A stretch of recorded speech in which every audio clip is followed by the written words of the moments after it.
Ahmed Kidwai road এবং SN Banerjee রোডের যে সংযোগস্থল সেই মোড়েই কিন্তু দেখা যাচ্ছে যে একটি গাছ ভেঙে পড়ে গিয়েছে। ঝড়ের যে গতি এবং তারই সঙ্গে তীব্রতার কারণেই কিন্তু তুমি দেখতে পাচ্ছ এখানে একটি স্বর্ণচূড়া গাছ ছিল, সেই গাছটি ভেঙে পড়ে যায় এবং এই মুহূর্তে ট্রাম লাইনের যে তার সেই তার ছিঁড়ে গিয়েছে। সে কারণে কিন্তু এসএন ব্যানার্জি রোডের যে রাস্তা সেই রাস্তা ব্লক করতে হয়েছে। এই রাস্তা দিয়ে এখন এই মুহূর্তে যানবাহন চলাচল করতে পারছে না, শুধুমাত্র রফি আহমেদ কিদওয়াই রোড এই মুহূর্তে খোলা রয়েছে। তোমায় জানিয়ে রাখি যে আবহাওয়া দপ্তর সূত্রে যেমনটা খবর, প্রবল ঝড় বৃষ্টির পূর্বাভাস এবং রেড অ্যালার্ট রয়েছে এই মুহূর্তে কলকাতা এবং কলকাতার সংলগ্ন এলাকাগুলিতে। তারই সঙ্গে 70 থেকে 80 কিলোমিটার বেগে যেহেতু ঝড়ের পূর্বাভাস ছিল এবং তা বর্তমানে দেখা যাচ্ছে কলকাতার আকাশ ছেয়ে গিয়েছে কালো মেঘে এবং যে তীব্রতার সঙ্গে ঝড় এবং প্রবল হাওয়ার সঙ্গে বৃষ্টিপাত হচ্ছে সে কারণেই কিন্তু তুমি দেখতে পাচ্ছ এই মুহূর্তে রাস্তার উপরে গাছ পড়ে গিয়েছে এবং ইলেকট্রিসিটি তারের সঙ্গে সঙ্গে ট্রাম লাইনের যে তার সেই তার ছিঁড়ে গিয়েছে। এই মুহূর্তে বিদ্যুৎ সংযোগ বিচ্ছিন্ন করার যে প্রয়াস সেই প্রয়াস চালাচ্ছে পুলিশের পক্ষ থেকে খবর দেওয়া হয়েছে এবং তারই সঙ্গে এই রাস্তার যে চলাচল যান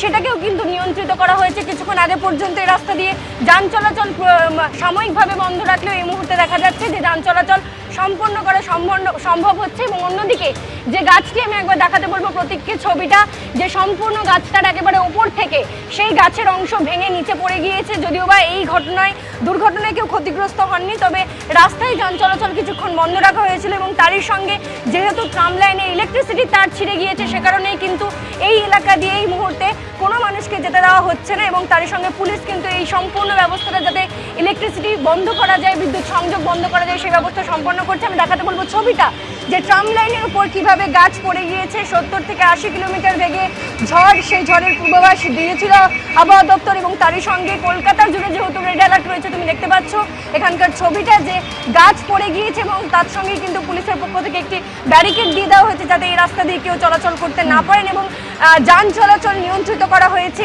এই যে সংযোগস্থল অত্যন্ত গুরুত্বপূর্ণ সংযোগস্থল, সে কারণেই কিন্তু রফি আহমেদ কিদওয়াই রোডের ছবি আপনাদের আবারও দেখাবো, কারণ গাছ ভেঙে পড়ে এই মুহূর্তে সেখানে এসএন ব্যানার্জি রোডের একটা অংশে যান চলাচলের উপরে প্রভাব পড়েছে।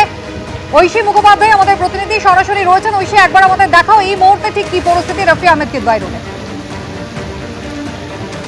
কিন্তু এই গাছ ভেঙে পড়েছে এবং তারই সঙ্গে একাধিক জায়গায় কলকাতা শহরে যেহেতু বড় বড় গাছ রয়েছে সেই গাছগুলোর কিন্তু আশঙ্কা রয়েছে ভেঙে পড়ার। সেক্ষেত্রেই দেখা যাচ্ছে যে পথ চলতি যে সমস্ত মানুষ তাদেরকে সতর্ক করা হচ্ছে পুলিশের পক্ষ থেকে এবং তারই সঙ্গে যান চলাচল কিন্তু নিয়ন্ত্রিত করা হচ্ছে বিভিন্ন জায়গায়। দিনেই নেমেছে রাতের আধার এবং মুষলধারে বৃষ্টি এবং সেই বৃষ্টির জেরে একদিকে যেমন মিলছে স্বস্তি, অন্যদিকে দুর্ঘটনার আশঙ্কাও কিন্তু ফেলে দেওয়া যাচ্ছে না। ক্যামেরায় প্রতীকের সঙ্গে ঐশী, দিব্যানন্দ, কলকাতা।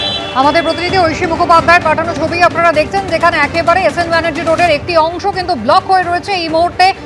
কৃষ্ণচূড়া গাছের একটা বড় অংশ ভেঙে পড়েছে। ট্রাম লাইন ছিল, সেই ট্রাম লাইনের ওপরে যে তার রয়েছে তার ছিঁড়ে পড়েছে।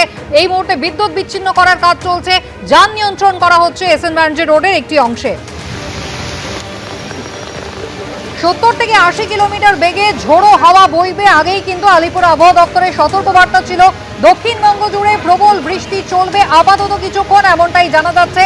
আর তাতেই একেবারে দুপুরবেলা কাজের দিনে মানুষ কিছুটা হলেও এই মুহূর্তে জনজীবনের ওপরে প্রভাব পড়েছে। এবিপি আনন্দ, এগিয়ে থাকে, এগিয়ে রাখে।